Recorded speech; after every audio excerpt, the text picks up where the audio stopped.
guys, welcome to River Brewing Company. A little louder. We are located in Charleston, South Carolina, and you're here to learn a little bit about beer from a guy who's fortunate enough to make beer for a living. So the Live Living Network, here we are, and Charleston. And how did I get here? How did I get to a guy who owns a brewery in this beautiful town and get into the beer game? Because I'm not 18, not 21. So I worked in corporate America for the last 20 years, up until about 5 years ago. And as part of my job, I had to travel extensively throughout the country. And I would have 3 nights in name a city, USA. And 2 nights I was always working. And then 1 night I would have a free night to experience the town that I was in for the week. Well, what did I do? I started going to breweries. Because you always meet someone that works at a brewery or knows the town, is obviously a local, but kind of knows the town a little better. And that just kind of hanging around, meeting all these guys over the years, probably for 10 years, going out west and experiencing the beer culture in Colorado, certainly California. It's just the vibe in the industry was such that, I always just admired the people who just went for it and kind of was in a new industry. Well, after 20 years in the corporate industry that I was in, we had a huge change that went on in the industry, and there was uncertainty every 6 months to where I might be laid off. And I looked at my wife and I said, I think it's time to jump off the cliff and try a new career. And I didn't tell her it was beer, but she said, if you're not happy where you are and we're worried about our future, let's do it. So I opened a brewery with a great friend of mine. We played golf together every Friday for as long as I can remember. He was having a career change later in life, and I convinced him to come on board, and the 2 of us created River Brewing Company. And the Cooper River, the reason for the name is if you haven't been to Charleston, South Carolina, it's very similar to other cities, Manhattan, Pittsburgh, even, to where you have a peninsula where the city is located, and there are major rivers that articulate the city. So one of the major rivers that articulates the city is the Cooper River. So when you're applying for a license to produce beer, you come up with a name long before you pick a location in the particular city. So we thought that kind of exemplified Charleston as a name that we would go with. So we went with River Brewing Company. So we started 4 years ago is when, actually it was 5 years ago when I turned in my resignation and started the company with my buddy. And we knew back then there was 8 breweries in Charleston. And we knew we had to differentiate ourselves some way, because a lot of people who start breweries have a brewing background or home brewers or some sort, and neither one of us had a brewing background. So we knew, almost like a restaurant. A brewery is almost like a restaurant. You have to go find the best chef that you could possibly find. So that's what we did for about a year. We traveled around the country and interviewed brewers, and just trying to find the person that fit our personalities and the philosophy of what we wanted to create. And we found a perfect guy. So we jumped on board and got the process going, the federal process to get your license, which is not easy, and it's arduous. Got that going, and about 4 years ago, we found this building that we're in, which most breweries, I'm sure throughout the country, they're exploding. One of the great things about the brewing industry is what we do to towns. Whereas when we applied for our license, you were regulated to a certain section of town, which happens to be an industrial section of town, which is usually a blighted section of town. So we moved, we found this place in the industrial section of Charleston City, transformed a 8,000 square foot warehouse that had been empty for 3 years, and really just got after it, started making beer. And you'll meet our head brewer in a minute, but our philosophy is here, we make traditional ales. We make them unique ales, but we do it traditional. So Mark's background, you'll find out in a minute. He's extensive background, great head brewer. So when we opened a little over 3 years ago, when we finally got open, we were the 10th brewery in Charleston. Now, as we speak, there's 29. So there's been a big growth. We've changed kind of the business strategy that we had to begin with. And now we're producing a lot more beer than we thought because we have expanded our distribution footprint throughout the state of South Carolina a little faster than we thought. So currently we distribute to everywhere in South Carolina, and this summer we're going to go to Richmond, Virginia, which I haven't been to Richmond for their beer fan. It's exploding. Awesome town for beer, and Rhode Island and South Florida. So right now we currently make beer in kegs for bars and restaurants. We can 3 different products. Everybody has to make an IPA, make a golden ale, which is just a Charleston beer, we call it, and make a blonde ale that's infused with fresh oranges from Florida. So those 3 we can, and they're kind of our flagships at this point. So trying to think of anything that I can, as far as what we're doing in the future, we're just trying to make great beer and have fun. That's why we got into this. So here's the tap room, if you can see. We generally keep it to around 100 people. We open on this side Wednesday through Sunday. We're closed on Monday and Tuesday. It's no one being here today. And right behind us is one of the integral parts that when we were making this tap room, a lot of the tap rooms that I've been to throughout the country don't have a climate controlled area for people to hang out and have beers and watch the brewing go on. It's usually as hot as it is in the brewing. It's kind of uncomfortable in South Carolina in August. So we made this big wall of windows to where you can look inside and see people brewing and having fun and be climate controlled in the air conditioning in South Carolina. So it works out great.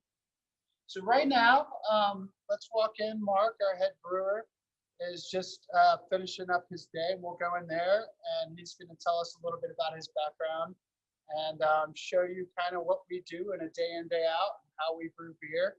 And if you guys have any questions, by the way, during the deal, if you have any questions, please feel free to just let us know. We'll try to be as, we'll answer questions as much as we can. We have a question. What are the ingredients to beer? Well, depends on who's brewing it, but here there's basically 4 ingredients. You have water, you have hops, you have barley, and you have yeast. So that's how we do it. That's old school. It's kind of, as say a Miller Lite or a Bud Light, or they're having arguments over what they put in their beer, but we do it traditionally, and we just use 4 ingredients. So let's move on. Let's meet Mark.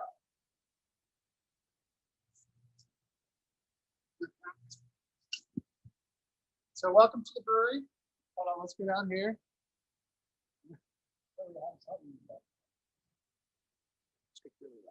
Oh yeah, we have to speak loud. Y'all let us know if we're not speaking loud. This is our head brewer, Mark Feche. And he's gonna just, like I said, give you a little bit of his background, and then we're gonna walk you through the brewing process. And if you have any questions, just feel free to let us know and we'll try to get to them. But Mark? Hello, my name is Mark Feche. I'm the brewmaster here at River Brewing Company. A little bit about my background is that I got my first job out of college with the Deschutes Brewery in Bend, Oregon as a keg washer. I was there for 4 years and worked every job at the brewery, keg washer on up to brewer. After that, I attended Siebel Institute of Technology, which is a brewing school in Chicago. I did their long diploma class in 1997.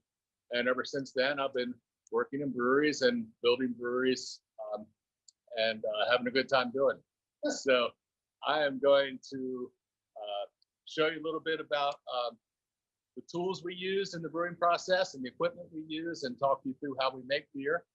And we'll get started. That means we have a question. Oh, we have a question.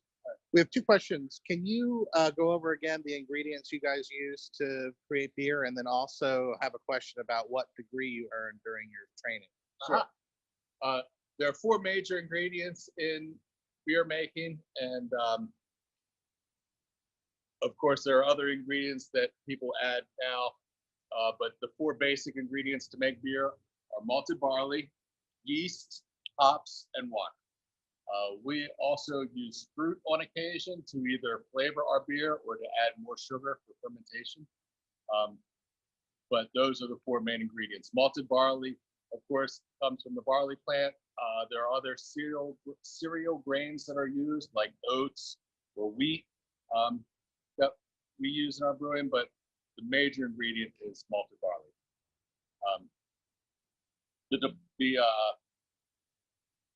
The degree I got from Siebel is called a Brewmaster Diploma. It's the long course.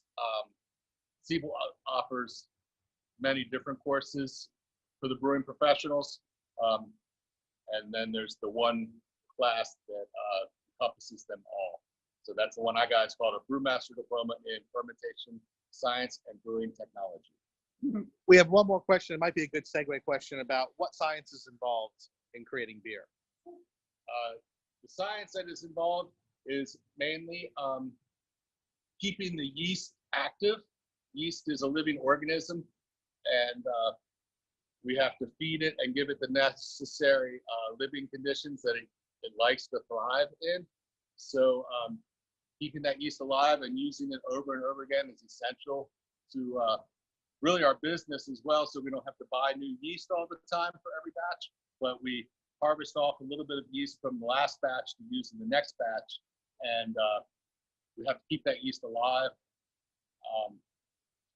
And the science that takes place in the mash tun is that this is where we mix the malted barley with hot water. And malted barley contains long chains of starches and carbohydrates. And the barley also has enzymes which get released through the heat. And then those enzymes start to break down the carbohydrates and turn them into fermentable sugars. All that grain is mixed in this mash tun for an hour and a half at 150 degrees.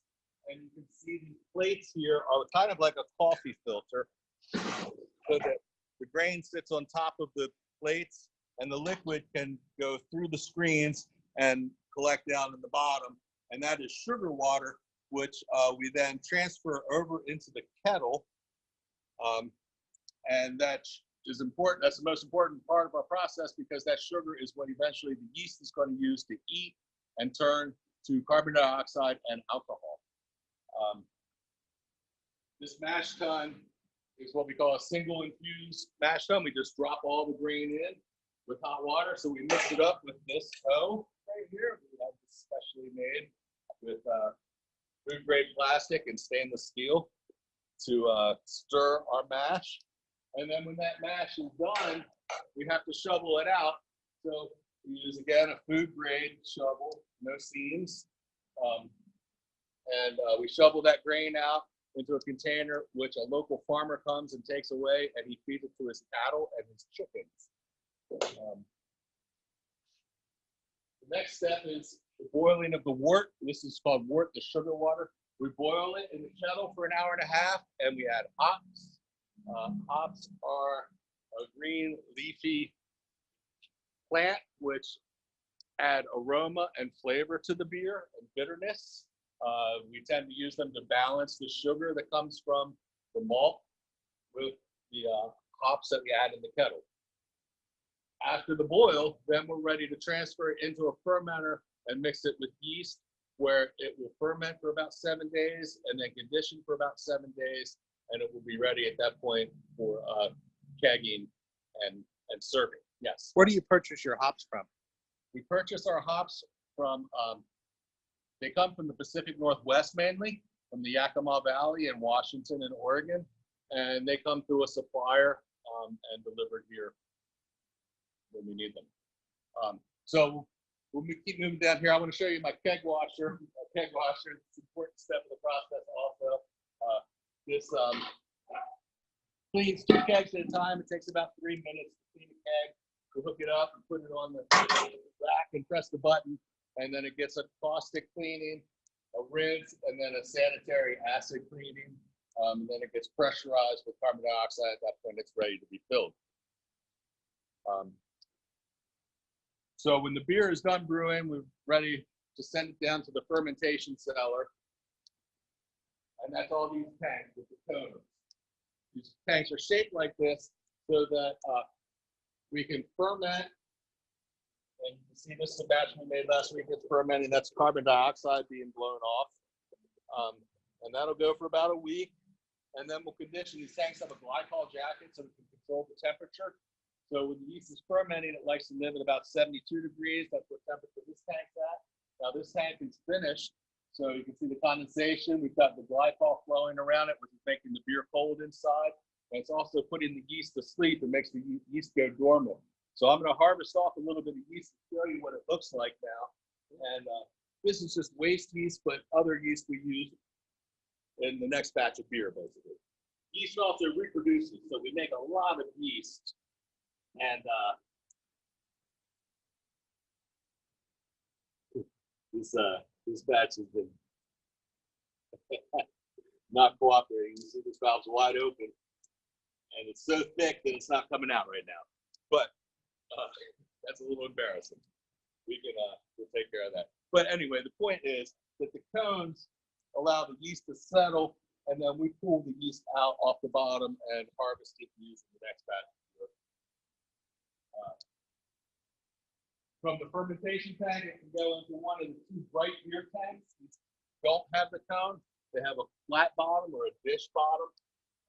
And these tanks are really the finishing tanks. This is where we polish the beer with carbon dioxide, get the carbon dioxide right, and then we're ready to keg or can the beer.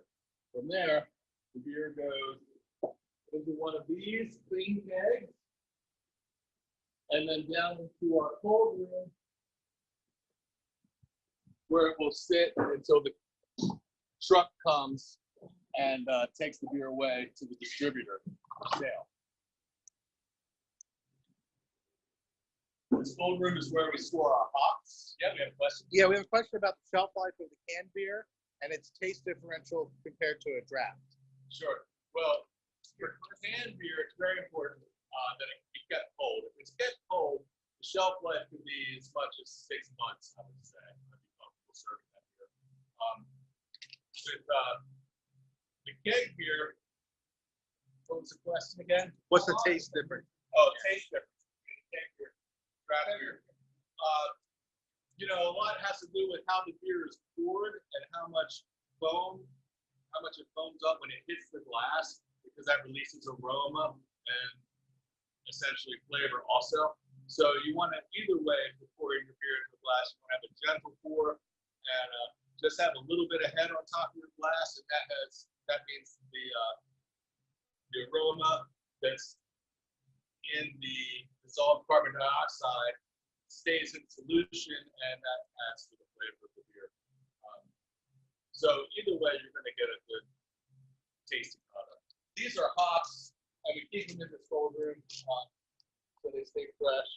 But they've been pelletized for storage purposes and transportation purposes. But that's what they look like, and they're very bitter. And that's about it for my part of the tour. But I'm glad to answer any questions you all have. Want a beer? Let's go have a beer. Yeah, forklift.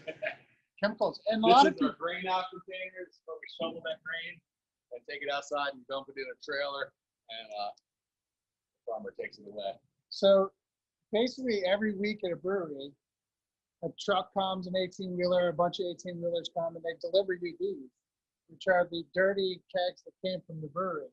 So basically it's a never-ending cycle. You take these that come back in a truck, you give the 18-wheeler all the beer that you've stacked up and have ready for them. You clean these pretty much Monday and Tuesday, and fill them on Wednesday and throw them out on Thursday. So it's just a cycle. Dirty kegs. Things like that.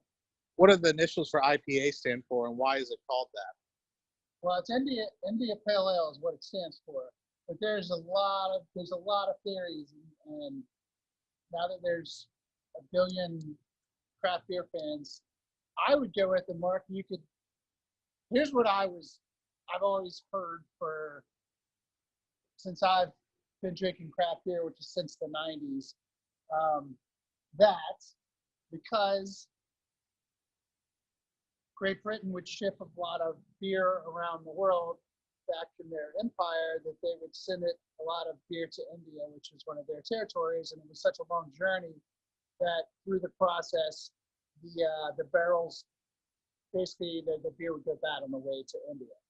Hops are a natural preservative, so they would put extra hops in those barrels when they put them on ships, and therefore the beer would make it fresh on its way to India. That's what I've always heard, but I've read a million different interpretations. What's your? Well, it's also higher in alcohol than other beers also, and that alcohol is also a preservative, just like the hops are. So it's just made for the beer to last on long boat trips. Yes. How do you know if a batch of beer is any good before you put it in the Good can? question. Of course, we taste it every step of the way, and we identify all flavors. And if there are all flavors in a batch of beer, then we won't use the yeast again from that batch, which is really important, because then that off flavor would get transferred to the next batch and so on. But really, in a small business like this, it's really sensory perception, smell, taste, and interaction with the other people that work here, because we need lots of different opinions.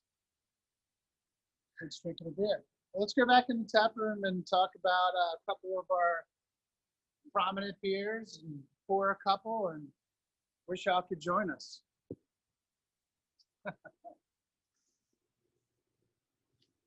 Normally there's music in here to make me.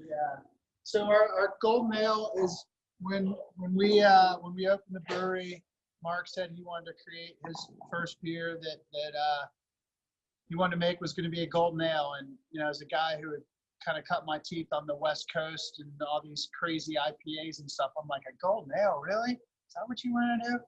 And Mark was like, what I feel like Charleston needs. It needs a nice, like a boat beer or a beach beer or something like that. So the first beer we made, it was our golden ale, and it's still our number one.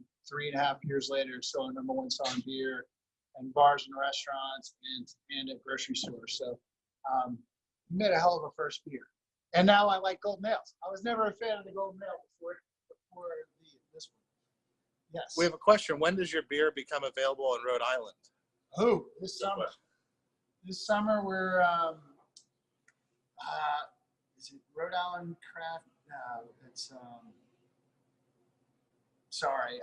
It'll be this summer. We're shipping in the spring, and it's just going to be a one summer trial, kind of out in Narragansett, Coast Guard House area, like Newport, and we're going to have it at the liquor stores in cans, but a limited run, and then we're going to be on kegs for a limited run this summer.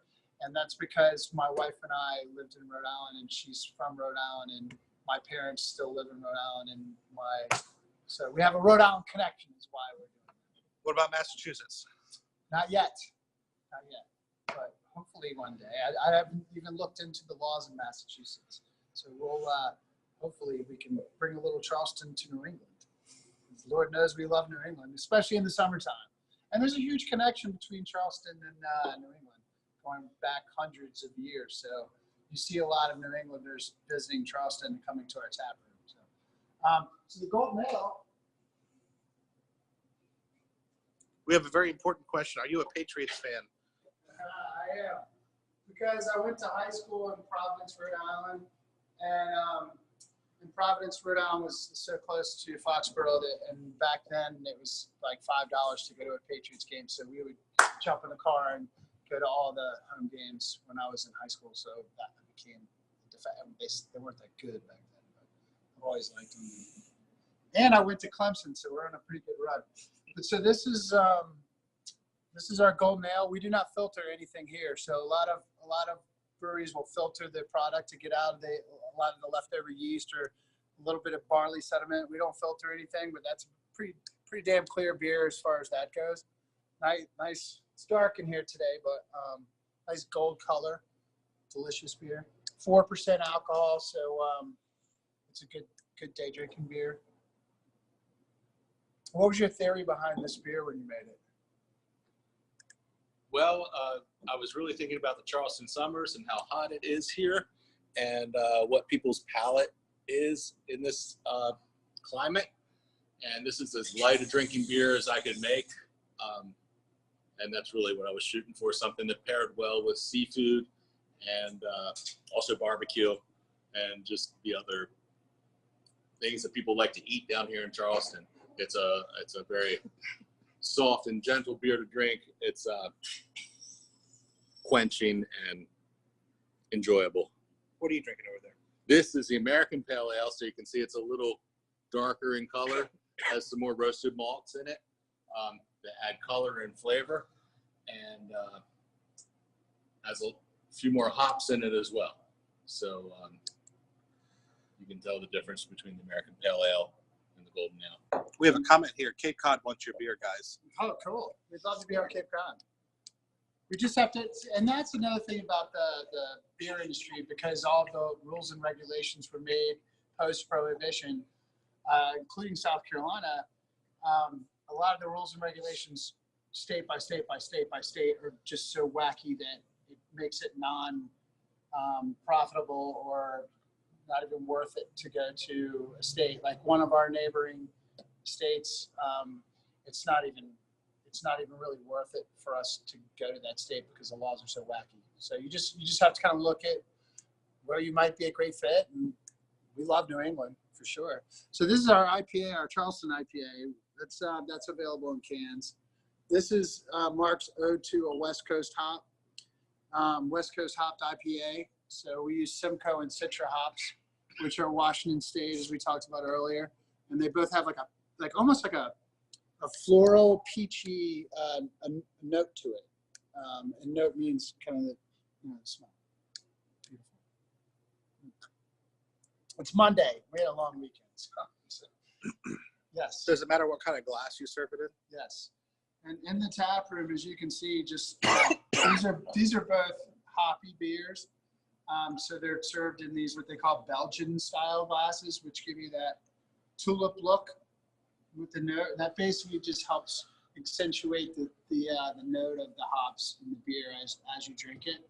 Whereas our Golden Ale, it's more of almost like a Pilsner, but because it's a maltier taste than a Pilsner, has more of that curve to it, so you still get that. And pretty much for every beer that we serve in the tap room, we have 14 to 15 beers on tap at all times.